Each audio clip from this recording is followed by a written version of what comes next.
ఓం నమః శివాయ. ఓం నమో నారాయణాయ.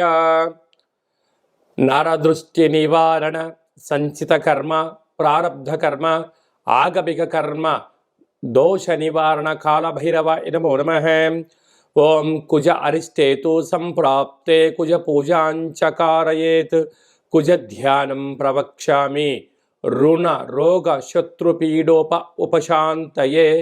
హరి ఓం.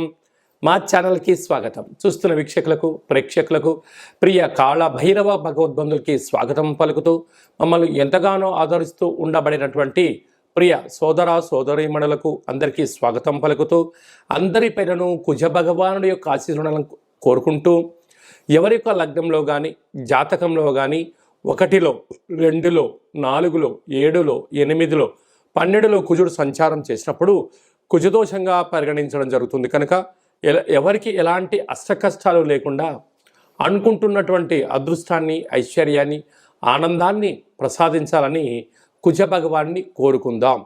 ఈ కుజ భగవానుడు ఏడాది తర్వాత కర్కాటక రాశిలో నీచభంగ రాజయోగ సంచార స్థితి, అంటే కుజుడు కర్కాటక రాశిలో నీచబడడం జరుగుతుంది. కనుక ఎలాంటి విధి విధానాలు మనం పాటించాలి, ఆయన ఆశీస్సులు ఎలా పొందాలో కూడా తెలుసుకుందాం. 21/10/2024 నుండి 21 జనవరి నెల 2025 నూతన ఆంగ్ల సంవత్సర ప్రారంభం వరకు ఈ కుజ భగవానుడు కర్కాటక రాశిలో సంచారం చేయడం జరుగుతుంది. కనుక కుజుడు అనగానే రుణానికి, రోగానికి, శత్రువులకు, కారాగారము, కోర్టు సమస్యలు, రుణ సమస్యలు, అకాల కరణాలు అంటే కలహాలు, చిన్న ఏ కారణం లేకపోయినను మీ పైన నిందమోపడం, అనేక సమస్యలతో కొట్టుమిట్లాడడం, మీరు మౌనంగా ఉన్నా మీరు ఏదో అన్నారని చెప్పి మీ పైన అపవాదు కలిగించే పరిస్థితి ఉంటుంది.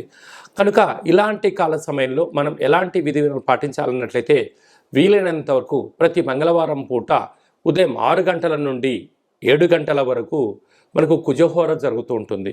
కనుక అలాంటి కాల సమయంలో సూర్య నమస్కారము, ఎరుపు వస్త్రాలు ధరింపచేయడము, కందులను ఆవుకు ఆహారంగా ఏర్పాటు చేయడము, అలాగనే బ్రాహ్మణుడికి 700 గ్రాముల కందులని దానం చేయడము, కుజ భగవానుని చుట్టూ 7 సార్లు సంపూర్ణంగా ప్రదక్షిణ చేయడము, వీలైతే అంగారక స్తోత్రాన్ని, రుణ విమోచన స్తోత్రాన్ని పారాయణం చేయడం వలన అనేక రకాల సమస్యలు తొలగిపోతాయని చెప్పి గమనించాలి. అలాగా ఒక్కొక్క రాశికి ఒక్కొక్క రకమైన పరిస్థితి కలుగుతూ ఉంటుంది. కనుక అందరికీ ఎలా ఉంటుందో ఈ వీడియోలో సవివరంగా సంపూర్ణంగా తెలుసుకుందాం. మకర రాశి వారికి ఏడాది తర్వాత కుజ భగవానుడు కర్కాటక రాశిలో నీచ స్థితిలో సంచారం చేయడం, సప్తమ స్థానంలో సంచారం చేయడం వలన వివాహ ప్రయత్నాలు కలిసి వచ్చినట్టే ఉంటాయి, ఉద్యోగ ప్రయత్నాలు వచ్చినట్టే కనిపించడం, అలాగనే విదేశాలకు వెళ్ళాలని మీ కోరిక నెరవేరడం, అనేకమైనటువంటి కొత్త ఆలోచనలు, కొత్త పరిస్థితులు ఉంటాయి.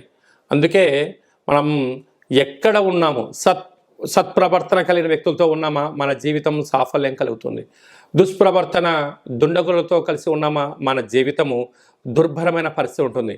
కనుక మనం ఎక్కడ ఉంటున్నాం, ఎవరితో స్నేహం చేస్తున్నాం, ఎవరితో లావాదేవీలు చేస్తున్నాం అనేటువంటిది మన వ్యక్తిగత మీద ఆధారపడి ఉంది. కనుక వీలైనంత వరకు ప్రేమ జోలికో, వివాహేతర సంబంధాల వాటి జోలికో వెళ్లకుండా ఉండడం మానవ ప్రయత్నం చేయండి, అంతా మంచే కలుగుతుంది.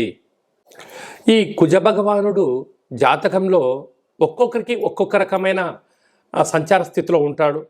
పుట్టినప్పుడు ప్రస్తుత కాలమాన ప్రకారంగా ఇలా కర్కాటక రాశిలో నీచమైనటువంటి స్థానంలో సంచారం చేయనప్పుడు అనేక రకాలుగా మానసికమైనటువంటి, శారీరకమైనటువంటి, సీజనల్గా వచ్చే వ్యాధులు వచ్చే అవకాశాలు కూడా చాలా అధికంగా ఉంటాయి. కనుక ఇలాంటి కాల సమయంలో వీలైనంత వరకు మౌనం, ధ్యానం, ఏకాగ్రత, ప్రతిరోజు కుజహోర ఉంటుంది. అలాంటి కుజహోరలో వీలైనంత వరకు ప్రయాణం చేయకపోవడం, అప్పులు ఇవ్వకపోవడం, అప్పులు తెచ్చుకోకపోవడం చేయడం వలన 90% వరకు ప్రమాదాలను, ఆపదలను నివారణ చేసుకోవచ్చు అని చెప్పి గమనించాలి. అలాగనే అంగారకుడు అంటే ప్రతి దేవాలయంలో శివాలయంలో నవగ్రహాలు ఉంటాయి. మీ పేరుపైన ప్రతిరోజు అర్చన చేయించుకోవడం కుదరలేదు, ప్రతి మంగళవారం పూటన స్వామివారికి అర్చన చేయించి ఎరుపు వస్త్రాలను అలంకారం చేయించి ఆ కందులను దానం చేయడం వలన సకల దోషాలు తొలగిపోతాయని చెప్పి గమనించాలి. ఇంకనూ మనం విజయం సాధించగలగాలి అన్నట్లయితే ఈ యొక్క పాత్ర కాళభైరవ స్వామి వారి యొక్క అక్షయ పాత్ర అంటారు. అంటే ఇందులో 12 రాసులను అచ్చు వేయడం జరుగుతూ ఉంటుంది. ఈ యొక్క పాత్రను మనం ఇంట్లో పెట్టుకొని ప్రతిరోజు ఉదయం పూట, సాయంత్రం పూట లేక కుజహోరలో ఇలా శబ్దం చేయాలి. చూడండి, ఓంకార శబ్దం రావడం జరుగుతుంటుంది.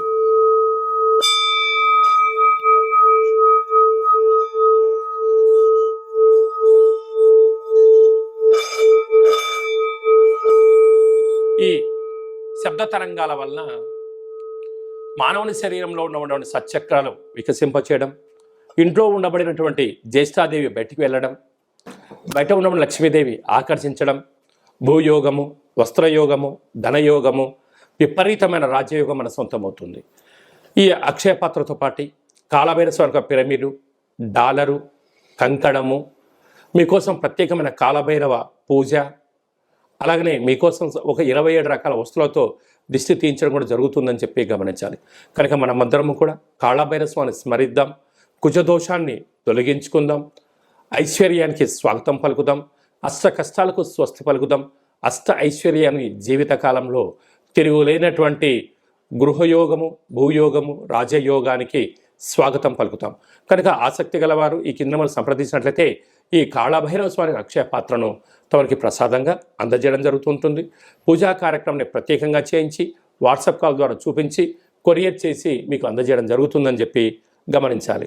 ఇంకనూ మనం విజయం సాధించగలగాలంటే హిమాలయన్ రాక్ సాల్ట్, సముద్రపు ఉప్పుతో ఇంట్లో దీపం పెట్టుకోవడం వలన రుణ సమస్యలు, రోగ సమస్యలు, శత్రు సమస్యలు తొలగిపోయి ఇళ్లంతా ప్రశాంతమైన వాతావరణం కలిగి మనం ఏదైతే అనుకుంటామో దాన్ని విజయం సాధించగలుగుతుందని చెప్పి గమనించాలి. అలాగనే మీ వ్యక్తిగత జాతకం తెలుసుకోవాలనుకుంటున్నారా? మీ యొక్క పేరు, పుట్టినటువంటి తేదీ, నెల, సంవత్సరం, సమయం వ్రాసి పంపించినట్లయితే 100 సంవత్సరాల జాతకాన్ని వ్రాసి పంపించి మీరు పుట్టినప్పుడు గ్రహ గమనాలు ఎలా ఉన్నాయి, ప్రస్తుత కాలమాన ప్రకారంగా ఎలా ఉంటున్నాయి, రాబోయే కాలంలో ఎలా ఉండబోతున్నాయో సవివరంగా సంపూర్ణంగా తెలియజేయడం జరుగుతుంది అని చెప్పి గమనించాలి. అలాగే చాలామందికి పుట్టినటువంటి కాల సమయంలో డేట్ ఆఫ్ బర్త్లు లేనటువంటి కారణం చేత మీ పేరు యొక్క మొదటి అక్షరాన్ని అనుసరిస్తూ రాశిని తెలియచేస్తూ రాశికి ప్రస్తుత కాలమాన ప్రకారంగా గ్రహస్థితులు ఎలా ఉన్నాయి అని తెలియచేస్తూ రమణ శాస్త్రం ద్వారా అనగా కాళభైరవ ఉపాసన చేత భూత, భవిష్యత్, వర్తమానాన్ని గవ్వల ద్వారా తెలియజేయడం జరుగుతుందని చెప్పి గమనించాలి. మన యొక్క దేవాలయంలో ఎవరైతే జాతకం చెప్పించుకున్నారో, ఎవరైతే జ్యోతిష్యం చెప్పించుకున్నారో వాళ్ళందరికీ కాళభైరవ స్వామి వారి యొక్క దేవాలయంలో అర్చన, అభిషేక, పూజా కార్యక్రమాలు చేయించడం జరుగుతుంటుంది. అలాగనే మీకు వీడియో కాల్ ద్వారా కూడా చూపించడం జరుగుతుందని చెప్పి గమనించాలి. అలాగనే భార్యాభర్తలు తరచుగా గొడవ పడడం కానీ, అలాగా పోలీస్ స్టేషన్లు గొడవలు, మనశ్శాంతి లేని జీవితం గడుపుతున్నారా? ఇలాంటి కాల సమయంలో ఈ కిందను సంప్రదించండి. జాతకంలో స్వల్పమైనటువంటి మార్పులు వచ్చేయడం వలన మీరు పార్వతీ పరమేశ్వరులాగా కలిసి ఉండడానికి అవకాశం ఉంటుంది. మీ అబ్బాయి కానీ అమ్మాయి కానీ ఎంత ప్రయత్నం చేసినా వివాహం అవ్వడం లేదా, జాతకంలో ఎలాంటి యోగం ఉంది, ఎలాంటి దోషం ఉంది, ఆ ఇరువురి యొక్క కలయిక వలన వారు ఎలాంటి అద్భుతాలు సాధించబోతారో తెలుసుకొని వివాహ పరిణామానికి ముందుకు వెళ్ళగలరు అని చెప్పి గమనించాలి. ఈ కింద వారిని అపాయింట్మెంట్ తీసుకొని సంప్రదించి స్వామి యొక్క ఆశీస్సులు పొందగలరు. ఓం శతమానం భవతి శతాయు పురుష సతేంద్రియ ఆయుష్యేవేంద్రియే ప్రతిష్టతి ధనం ధాన్యం బహుపుత్రలాభం శత సంవత్సరం దీర్ఘమాయు సర్వే జనా సుఖినో భవంతు లోకా సమస్తా సుఖినో భవంతు. సర్వం కాళభైరవ దేవత కుజ దేవతార్పణమస్తు. హరి ఓం. ఈ వీడియో మీకు నచ్చినట్లయితే లైక్ చేయండి, షేర్ చేయండి, మా ఛానల్ని సబ్స్క్రైబ్ చేసుకోండి. మేము చేస్తున్న ఆధ్యాత్మిక వీడియోలు మీకు నచ్చినట్లయితే భగవద్బంధులకు, మిత్రులకు, హిందువులకు ఫార్వర్డ్ చేసి భగవంతుడి యొక్క ఆశీస్సులు పొందగలరు.